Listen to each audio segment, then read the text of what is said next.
Okay, so I'm gonna do a video for the lesson 2.7 test review. So this was parent graphs and transformations. Hopefully you watched the video that had the handout and you could kind of follow along. But on there, if you learned, hopefully you learned that your parent graphs, like this first one we're looking at, because I'm just kind of going through a review, this is a quadratic. So the parent graph for a quadratic is y equals x squared, which means the origin is at 0, 0. Then if we translate it, translating means it's a transformation. It means we're sliding, either up or down or both.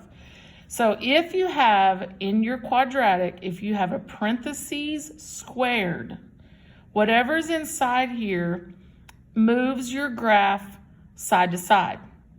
Okay, so this is a slide, side, or let's just say left to right, left or right.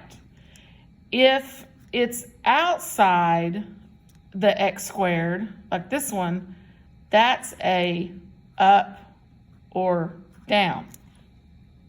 So the only thing you gotta remember about the inside, if I'm gonna go left or right, because it's squared, and squared makes anything positive or everything positive, whether it's negative or positive. It's always positive when you square it.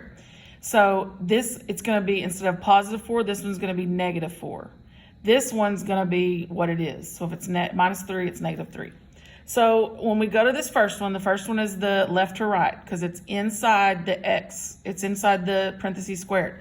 So I'm going to move this one to negative 4 from the origin. Remember, left to right. Well, it's negative 4, so that means it's going to go here. Now, remember, this is on your program. So your program should just draw the parabola for you, and the parabola will still go upward. So it'll draw it kind of like that, but it moves it. So that means instead of the origin starting at 0, 0, the beginning point, it's going to start at negative 4, 0. The next one is, remember, up or down. And since it's minus 3, that means it's negative 3. So it's going to go from the origin, it's going to go down to 3, and it's still, again, going upward. So I'm sure your program will draw that for you. This time, your beginning point of your parabola is now at 0, negative 3. And on that video, it showed how it does that, and it even showed those points changing if you watch that video. Okay, so the next one, this one's another parabola. It's another quadratic, but this time it's doing both. So remember, inside is left or right. Outside the parentheses squared is up or down. So it's going to go. Remember, this one's the opposite. So your new point, your beginning point of your parabola is now going to be. It's going to go side to side here, so it's going to go to positive 1, and then it's going to go up or down here, so it's going to go negative 4. So that's your new point. So it's going to go positive 1, negative 4. And there's your new parabola from your parent graph. The next one, same thing. It's a 2, so you're going to go what's inside is going to go side to side, left to right. So that's going to be a positive 5. This is going to be a positive 1. So that's your new beginning point. So you're going to go to 5, up 1. And there's your parabola that your program will draw you. Okay, the next one. So now we have an absolute value graph. So it's the same concept. Outside, up or down, inside, left or right. And the inside, because absolute value makes everything positive, then it's always the opposite sign. So if it's a minus 5, it's a positive 5. So this one's going to change. And remember, and still, always the parent graphs start at the origin.